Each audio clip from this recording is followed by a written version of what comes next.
कोटे यांच्या रॅलीवर दगडफेक करण्यात आली आहे. कुठे? वीर कोटेच्या मुंबईमध्ये. मी पेपरला सकाळी बातमी ती वाचली, परंतु ती बातमी वाचली आणि मी गाडीत बसून इकडे आलो, कारण 7:45 वाजले होते. मी आता गेल्यानंतर वीर कोटेशांशी पण बोलीन आणि माहिती पण घेईल किंवा नक्की काय झालेलं आहे. कारण अशा पद्धतीनं दगडफेक करणं पूर्ण खुल्या वातावरणात देशात, महाराष्ट्रात सगळीकडे निवडणुका झाल्या पाहिजे. प्रत्येकाने आपली भूमिका मांडावी, त्याच्यामध्ये कशी मांडावी, काय मांडावी हा ज्याचा त्याचा प्रश्न आहे. फक्त त्याच्यामध्ये कुठल्याही निवडणूक आचारसंहितेचा भंग होणार नाही याची काळजी माझ्यासहित सर्व राजकीय पक्षांनी, कार्यकर्त्यांनी, नेत्यांनी, वक्त्यांनी घ्यावी. राऊत म्हणतात की बारामती आणि शिरूरमध्ये धमक्या दिल्या जात आहेत मला त्या व्यक्तीच्या स्टेटमेंट बद्दल काही बोलायचं नाही. धमकी दिल्या जातात असं म्हटलं जातं. कुठं धमकी दिली ते मला दाखवा ना. संजय राऊत अरे बाबा, मी त्या व्यक्तीच्या उत्तराला बांधील नाही. त्याच्यामुळे अरे बाबा, मी एक मिनिट, त्याच्यामध्ये मला एक पहिल्यांदा उदाहरण द्या. जर कुणाला धमकी दिलेली असेल तर फोनवर तरी बोललं जातं. आज कुठलाही मुद्दा राहिला नाही म्हणून आमच्या नावाने धमक्याच्या करता काहीतरी आमच्याबद्दल गैरसमज पसरवण्याचं काम होतं. माझा स्वभाव कडक आहे, स्पष्ट आहे, सगळ्याला माहिती आहे. परंतु आजपर्यंतच्या कुठल्याही निवडणुकीमध्ये त्यांच्याबरोबर असताना, ते आम्ही एकत्र असताना पण मी कधी धमक्या दिल्या नाही आणि आताही धमक्या दिल्या नाही आणि पुढेही कधी धमक्या देणार नाही. ह्याची नोंद आपण घ्या. त्यांनी काय बोलावं ते त्यांना विचार. रोहित पवार काल खडक वाचल्यावर कारण बरेच काही गोष्टी अशा आहेत की ज्या मला त्याच्याबद्दल माहित नाही. दादा, बारामतीत नेमकं वातावरण कसं आहे ते पत्रकार मित्रांनी तपासून घ्यायचं असतं. आम्हाला प्रत्येक उमेदवाराला आणि उमेदवाराच्या प्रमुखाला वातावरण चांगलंच वाटत असतं, म्हणूनच ते निवडणुकीमध्ये भाग घेत असतात. उद्धव ठाकरे काल बोलले, उद्धव ठाकरे असं बोलले की महाराष्ट्र लुटला जातोय आणि सगळ्या लुटारूंच्या हातात दिला जातोय, टीका केली जाते. उद्धव ठाकरे साहेबांना म्हणा एक उदाहरण द्या की कुठं लुटालूट झाली.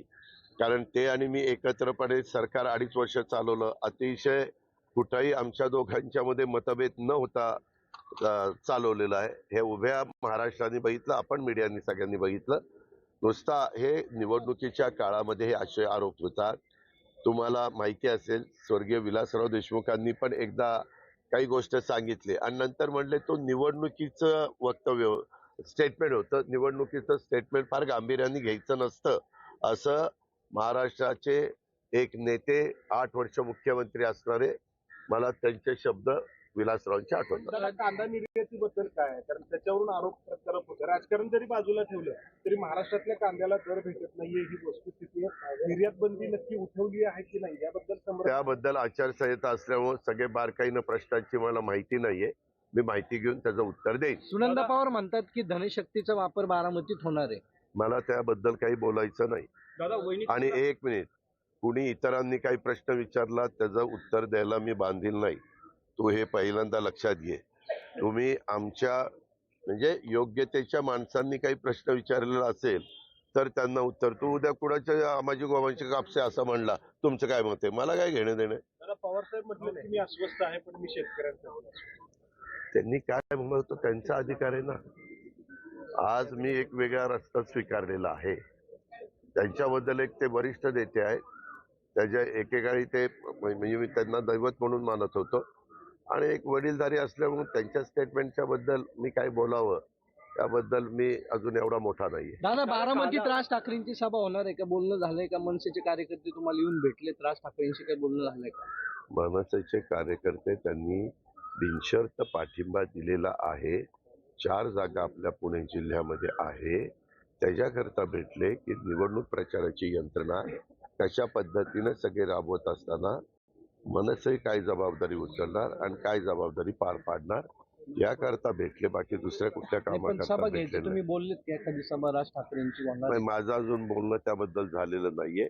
आता सभा झाल्या तर आम्हा लोकांच्या होतील, देवेंद्रजींच्या होतील, गडकरींच्या होतील. बहुतेक वारज्याला गडकरींची होईल, आपल्या फुरसुंगीला देवेंद्रजींची होईल आणि बाकीच्या ठिकाणी आज भोरला मुख्यमंत्री आणि मी आहे आणि इतर ठिकाणी मी घेणार आहे. दादा काल खडकवासल्यामध्ये सभा झाली त्यामध्ये सुप्रिया सुळे म्हणाल्या की जर मी 17 वर्ष अयोग्य होते, जर मी काय चुकीचे होते तर 17 वर्ष गप्प का बसले, आता हे सगळं का आठवतंय, आता माझ्या चुका का दिसताय?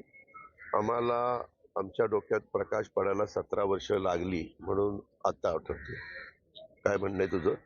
सर, कंचनकुल मध्ये म्हटले एका भाषणात की समुद्र प्रवाह जिंकल्यावर कॅबिनेट मंत्री होते. एक मिनिट. अहो तुम्ही सगळे हे नवीन राजकारणात आहे, ते त्यांना आपलेपणाने काही बोलून जातात. शेवटी मंत्री करायचं तुमच्याही हातात नाही माझ्याही हातात नाही. जे प्राईम मिनिस्टर होतात ना ते मंत्रिमंडळ ठरवतात बरं का, आणि राज्यात मुख्यमंत्री होतात ना ते मंत्रिमंडळ ठरवतात. त्याच्यावर तुम्ही असले प्रश्न विचारायच्या ऐवजी मनाने समजून घेतलं पाहिजे. हे प्रेमापोटी बोललेलं आहे. जर पंतप्रधानांनी बोलले असते किंवा मुख्यमंत्री एखाद्या राज्याचे कुणाबद्दल बोलले असते तर ते आपण गांभीर्याने घ्यायचं लोकांची भावना असं ते म्हणतात, लोकांची भावना की बारामती म्हणून पहिलं एक तर मंत्री जावं. त्याचा विचार पंतप्रधान करतील. दादा राज्यात किती जागा येतील? भरपूर जागा येतील. दादा तुम्ही प्रचाराच्या निमित्तानं सोसायटीमध्ये जाताय, त्यावरती तुमच्यावरती टीका केली जाते की उपमुख्यमंत्री आहेत आणि तुम्हाला नगरसेवक सोसायट्यांमध्ये जाऊन मला लोकांच्यात काम करायला आवडतं. तुझ्या घरी पण मी उद्या यायचं असेल तर येऊ शकतो. मी सर्वसामान्य कार्यकर्ता आहे. मी वरच्या स्तरावर पण पंतप्रधानांच्या बरोबर पण सभा घेऊ शकतो आणि खाली सोसायटीमध्ये जाऊन देखील त्यांचे प्रश्न समजून घेऊ शकतो. मला फार स्वतःला मोठा समजत नाही. तुम्ही डाऊन टू अर्थ ज्याला म्हणतात तशा पद्धतीनं काम करायचं असतं आणि मला त्याच्यात कुठलाही कमीपणा वाटत नाही. मी वाडी वस्तीवर, ताड्यावर, पांड्यावर जाणारा कार्यकर्ता आहे. त्याची नोंद घे आणि पुन्हा असला प्रश्न मला विचारू नको. इतरांनी विचारलं तर त्यांना म्हणा महाराष्ट्र दिनाच्या दिवशी अजित पवारांनी ह्याचं उत्तर दिलेलं आहे. त्याच्यावर ही तुम्ही मला एक विचारलं सांगा रे, आज देशाची निवडणूक आहे. आज पत्रकार मित्र म्हणून तुम्ही जे मला प्रश्न विचारले ह्याच्यातला एक तरी देश पातळीवरचा किंवा उद्या देशाचं नेतृत्व करत असताना कोण मजबूत नेता आहे, देशाचा विकास कशा पद्धतीनं करणार आहे, देशाला पुढं कसं घेऊन जाणार आहे, तिसरी अर्थव्यवस्था जगातली कशी करणार आहे, इकडं बोलू ना. हे काय असलेच चिल्लर प्रश्न त्या ठिकाणी विचारताय. आणि मोदी साहेबांच्या विरोधामध्ये विरोधकांना कुठला मुद्दा न राहिल्यामुळं हे आता हे खालचे काही ना काही मुद्दे वर येतात. मोदी साहेबांना भ्रष्टाचाराच्या बद्दल 10 वर्षात कुठलाही आरोप झाला नाही, त्याबद्दल हे कुणी काही बोलत नाही. मोदी साहेब अतिशय धडाडीनं धाडसानी निर्णय घेतात, त्याच्याबद्दल ह्यांच्या मनामध्ये दुःख आहे. मोदी साहेबांच्यामुळं हे अनेकांना सत्तेपासून बाजूला राहावं लागलेलं आहे आणि त्याच्यामुळे ह्यांनी सगळ्यांनी इकडून तिकडून मताची विभागणी होऊ नये म्हणून सगळ्यांनी एकी केलेली आहे आणि मोदी साहेबांना टार्गेट करण्याचा केविलवाणा प्रयत्न करतात.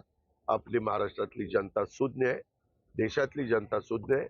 जरूर सगळा विचार आणि देशाचा विचार, 140 कोटी जनतेचा विचार, जगभरात देशाचं नावलौकिक वाढवण्याच्या करता, देशाला पुढे घेऊन जाण्याच्या करता विजन असणारं नेतृत्व कोण आहे हे सगळं बघून त्यामध्ये मतदान करतील. धन्यवाद. ताज्या बातम्यांसाठी बेल आयकॉन दाबून चॅनलला सबस्क्राईब करा. धन्यवाद.